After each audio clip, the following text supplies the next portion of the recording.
The night Diane threatened to take me to court. I barely slept. After putting Emma to bed, I sat in the quiet of my small apartment. The words echoing in my head, "I'll make sure the courts see what's best for her." Diane had always been opinionated. Always critical. But this felt like a new low. I kept replaying our argument, searching for some sign that she was bluffing. Maybe she was just upset. Frustrated that I hadn't caved to her suggestions. Maybe I'd overreacted. But deep down, I knew Diane wasn't the type to bluff. She'd never liked me. Even when her son, Nathan, was alive. To her, I wasn't wife material. Too young. Too inexperienced. Too ambitious in ways she couldn't relate to. I didn't bake casseroles or live for PTA meetings. Instead, I worked long hours as a marketing assistant, chasing the dream Nathan and I had shared of owning a house someday. Then Nathan died. And Diane's quiet disapproval turned into outright judgment. I could see it in her eyes every time I showed up late to family gatherings or dared to mention Emma's daycare instead of a nanny. To her, I wasn't just a disappointment, I was a failure. Now, she wanted to take my daughter away. The next morning, I woke up determined to forget the conversation and focus on my day. Emma greeted me with her usual wide grin and a sticky hug. Her curls wild from sleep. I held her a little tighter than usual, vowing not to let Diane get in my head. But as the days passed, Diane's actions spoke louder than her words. She began showing up unannounced, inspecting my apartment with a critical eye. "Don't you think Emma needs more space?" she'd say, running her finger along a dusty windowsill. At first, I tried to brush her off. But when she started bringing Beth and Greg with her, I couldn't ignore what was happening. One afternoon, Beth handed Emma a shiny new dollhouse while Diane smiled smugly. "Every little girl needs a place to let her imagination grow," Diane said, her voice dripping with condescension. I bit my tongue, watching as Emma's eyes lit up at the gift. Part of me hated that she was happy, hated that Diane and Beth could give her things I couldn't. The breaking point came when I found out Diane had been asking my neighbors about me. Mrs. Thompson, the elderly woman across the hall, stopped me on my way to work one morning.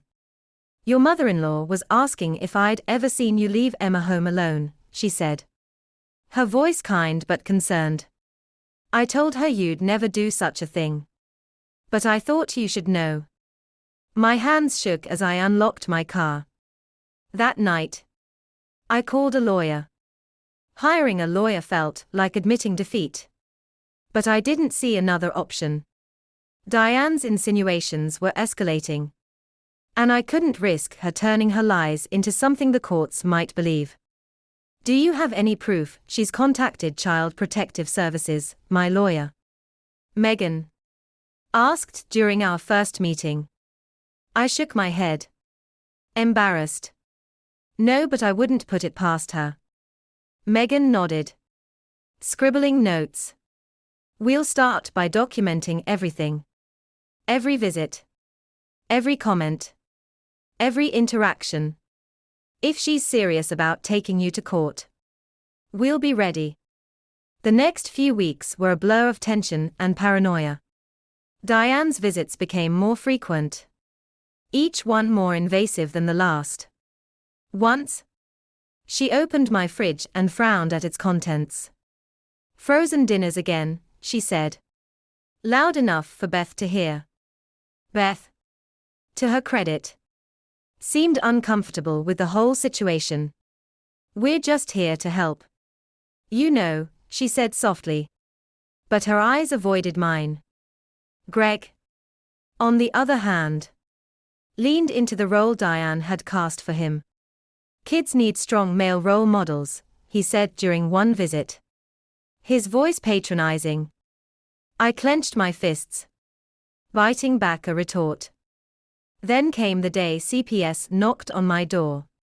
The caseworker was polite but firm, asking to see Emma and check our living conditions. I complied, my heart pounding in my chest. Emma, oblivious to the tension, chatted happily as she showed the woman her toys. After a thorough inspection, the caseworker pulled me aside. We received an anonymous tip, she said, her tone neutral. But there's no cause for concern here. You're clearly a loving mother. Relief flooded through me. But it was short-lived. That night, I cried for hours, overwhelmed by the realization that Diane's vendetta had no limits. The court date came faster than I expected. Walking into the courtroom felt like stepping into a nightmare. Diane had hired a high-powered attorney who painted me as a neglectful, overwhelmed single mother. She's doing her best, Diane's lawyer said, his voice dripping with feigned sympathy. But her best isn't good enough. I wanted to scream.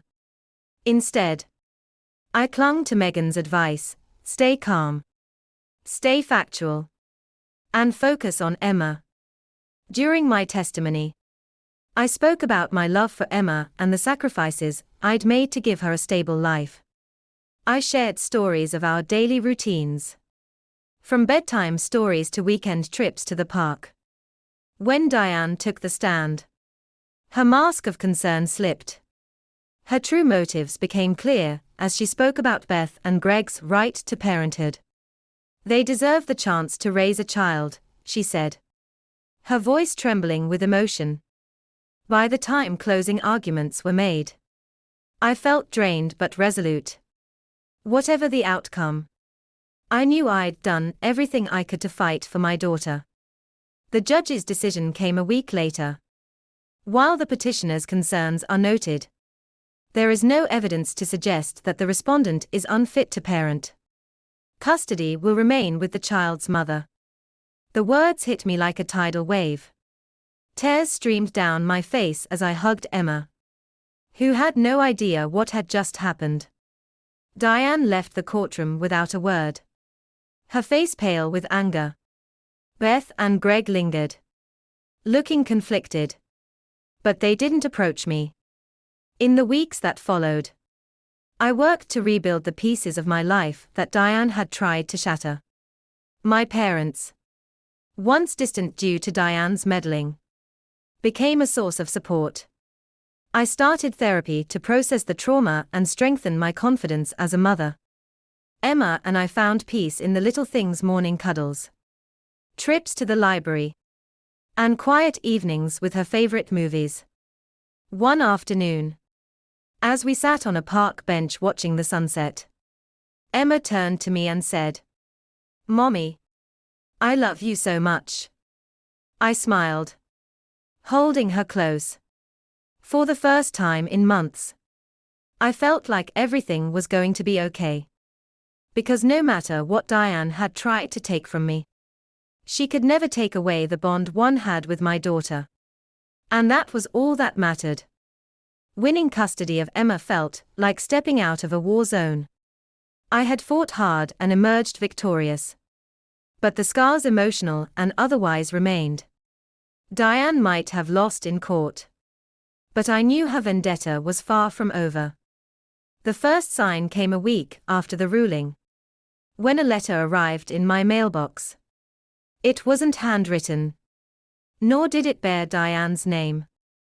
Instead, it was a typed, coldly formal invitation to a family meeting. I tossed it into the trash without a second thought. That evening, my phone buzzed with texts from Beth. Her tone was soft, almost apologetic. But the underlying message was clear: Mom just wants to clear the air. Can you give her another chance? Another chance. After she dragged me through court and tried to take my child, I blocked her number. Still, Diane was like a storm cloud that refused to dissipate. She couldn't take Emma away legally. But she found other ways to try and undermine me. Every family member, who had taken her side during the custody fight, began whispering about me at gatherings I no longer attended. The few mutual acquaintances we shared started treating me like a pariah. Even at the local grocery store, I felt the weight of judgmental stares. For a while, I retreated. I worked, parentade, and avoided anything that might put me in Diane's orbit. But isolation wasn't the answer. I needed allies. I reached out to my parents. The rift between us had grown during Nathan's illness and death, mainly because Diane had monopolized every aspect of his care, leaving little room for anyone else. But now, I needed their help. To my relief, they welcomed me and Emma with open arms. My mom, ever the optimist, brought over casseroles and filled my tiny kitchen with the smell of comfort food. My dad, a quiet man of few words, started stopping by to fix things around the apartment. Emma adored them both, and I felt a glimmer of the support I'd been missing for so long. At work, I confided in my boss, a compassionate woman named Marla. She knew I was a single mom, but she hadn't known the full extent of what I'd been through. "Take the time you need to heal," she said, granting me flexible hours to focus on Emma. With my parents and Marla in my corner, I began to feel stronger. But just as I started to rebuild my life, Diane struck again. It began subtly, as Diane's schemes often did. Emma came home from daycare one day clutching a brand new stuffed animal, a gift from Beth. At first, I didn't think much of it. Beth and Greg had always showered her with presents. But when it happened again the following week, and then again after that, I realized they were trying to stay in Emma's life through back channels. One afternoon, I arrived at daycare early and found Beth waiting in the parking lot. She was crouched next to Emma, holding out a bag of candy. My blood boiled. "Beth," I called, my voice tight. "What are you doing here?" She stood, startled, but tried to recover. "Oh, I just wanted to say hi to Emma. You know how much I love her." I pulled Emma close. "This is inappropriate. If you want to see her, you need to go through me." Beth's face fell. She hesitated, then sighed. "I'm sorry. It won't happen again." But it did. Over the next few weeks, Diane and Beth kept finding ways to insert themselves into Emma's life. From sending unsolicited packages to showing up at places I frequented. It felt like I was being stalked not just by them, but by their obsessive need to control my daughter's life. I documented everything and consulted Megan again. "If this continues, we can file a restraining order," she said. "But be prepared, it might escalate things." I wasn't sure how much more escalation I could handle. Then came the breaking point. One evening, as Emma and I walked to the park, I noticed a car idling at the corner. At first, I dismissed it as paranoia. But when it circled back for the third time, my heart sank. I recognized the car, Diane's. I scooped Emma into my arms and hurried home, my pulse racing. The next morning, I woke to find a letter slipped under my door. It wasn't a threat, but it was close enough. "Emma deserves to be with people who truly love her. You know where to find us." That was it. I couldn't live like this anymore. With Megan's help, I filed a restraining order against Diane and Beth. The process was grueling, dredging up memories I wanted to forget. Diane fought it tooth and nail, claiming I was alienating her from her granddaughter. But the evidence, her relentless harassment, Her blatant disregard for boundaries spoke for itself. The court granted the restraining order. Diane and Beth were legally barred from contacting me or Emma, directly or indirectly. For the first time in months, I felt a sliver of relief. The weeks after the restraining order were eerily quiet. Diane and Beth disappeared from our lives. At least on the surface. I heard through the grapevine that Diane had retreated into a self-imposed exile. Too humiliated to face the family members who had turned against her after the court battles. Emma, blissfully unaware of the chaos that had surrounded us, flourished. Her laughter became my anchor. Her happiness my North Star. I poured my energy into creating a stable, joyful life for her. We painted her room together, read stories every night, and planted flowers in pots on our balcony. I also took steps to heal myself. Therapy became a lifeline, helping me untangle the guilt, fear, and anger that Diane had instilled in me. My therapist reminded me that I wasn't just fighting for Emma, I was fighting for myself. For my right to live a life free from control and manipulation. One sunny Saturday, Emma and I visited the park where everything had felt so uncertain months ago. She ran ahead, her curls bouncing as she chased a butterfly. I watched her, feeling a sense of peace I hadn't felt in years. As I sat on the bench, a woman nearby struck up a conversation. She had a little boy Emma's age, and they began playing together. For the first time, I allowed myself to think about the future not with fear, but with hope. Later that night, as I tucked Emma into bed, she wrapped her tiny arms around my neck. "I love you, Mommy," she said, her voice soft and sleepy. Tears filled my eyes. But this time, they were tears of gratitude. I kissed her forehead and whispered, "I love you too, baby. Always." No matter what Diane had tried to take from me, she couldn't break the bond Emma and I shared. That love was unshakable, untouchable.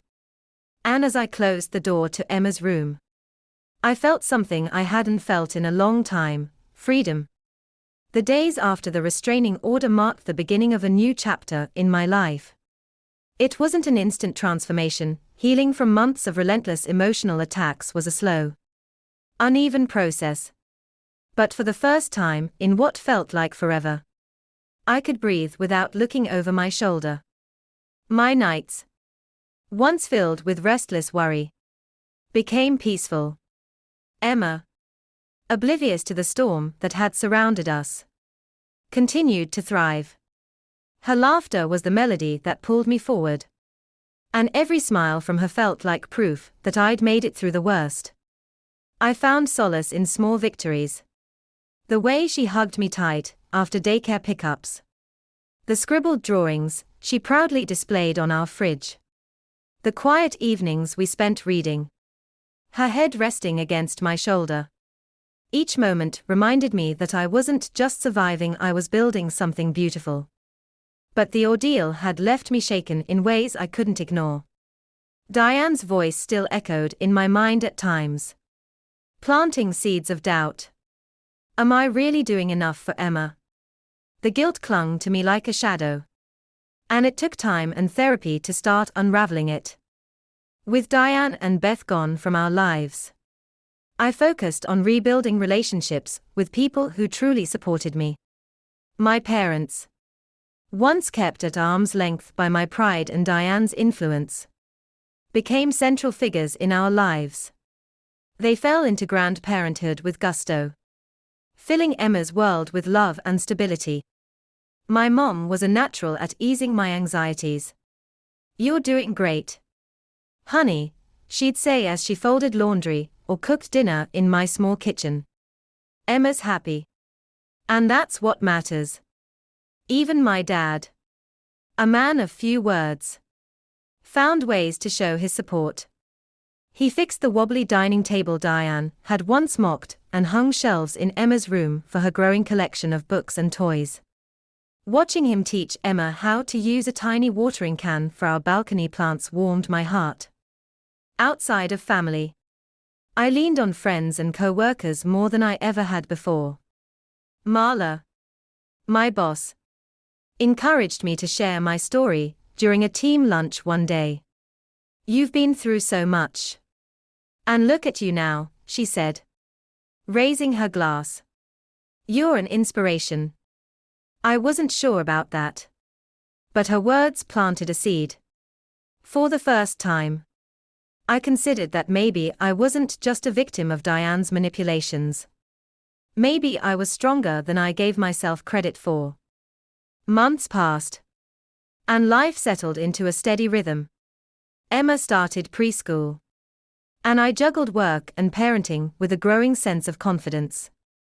Diane's absence was a relief, but a small part of me remained wary, as if she might reappear at any moment.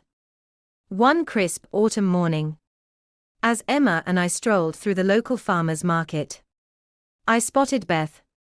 She was standing alone by a stall of handmade soaps, her posture slouched and her face drawn. For a moment, I froze.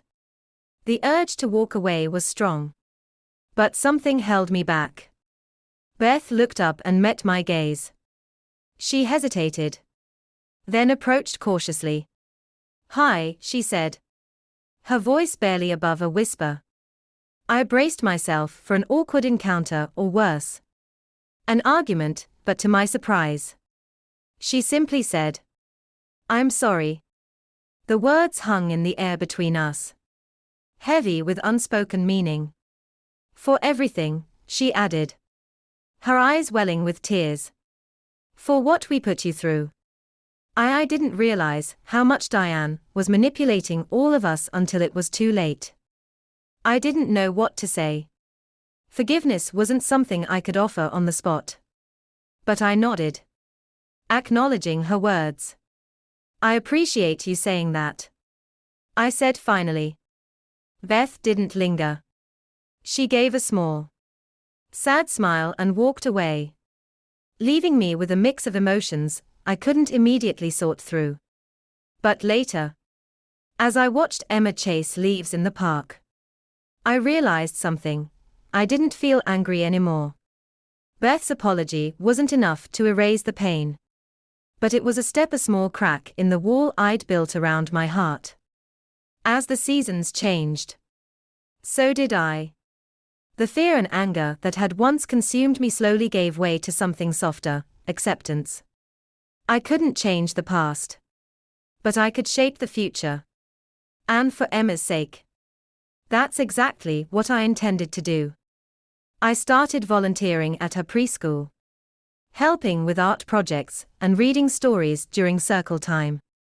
Seeing her interact with other kids, her face lit with joy, was a reminder of how resilient children can be. Emma had been through so much, yet she remained the bright, curious, loving child she'd always been. Inspired by her strength, I decided to pursue something I'd put on hold for years, finishing my college degree. It wasn't easy balancing classes, work, and parenting, but the challenge gave me a renewed sense of purpose. Emma would grow up knowing that her mom never gave up, no matter how hard things got. The years rolled on, and the shadows of the past grew fainter. By the time Emma turned 6, Diane was little more than a distant memory. I never heard from her again after the restraining order. And as far as I knew, she'd retreated into her own life. On Emma's 6th birthday, we hosted a small party at the local park. My parents came, along with a few close friends and their kids. Watching Emma laugh and play, her face smeared with frosting from her cake, I felt an overwhelming sense of gratitude. Later that evening, as I tucked her into bed, she looked up at me with those big, curious eyes.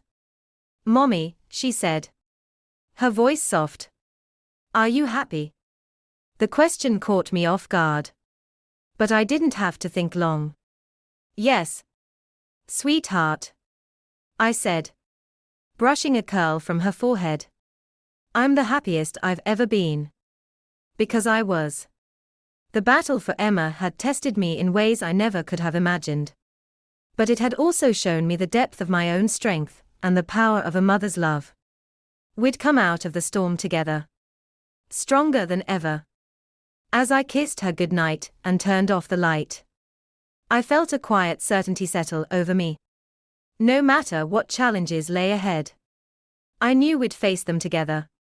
Emma was my heart, my home, and my greatest victory. And nothing, no one could ever take that away. Sometimes, in the quiet moments of the evening, I'd think about Diane. Not with anger, but with a sense of pity. She had tried so hard to control what wasn't hers to control. And in the end, she'd lost everything. I hoped, wherever she was, that she'd found some semblance of peace. As for me, I finally felt free. Free to love, to grow, and to build a life for Emma and me that was filled with joy, resilience, and hope. Because if there was one thing I'd learned, it was this: love wasn't about control or perfection. It was about showing up every day and giving your all. And for Emma, I'd always give everything I had. The fight for my daughter was over, but the story of our life together was just beginning.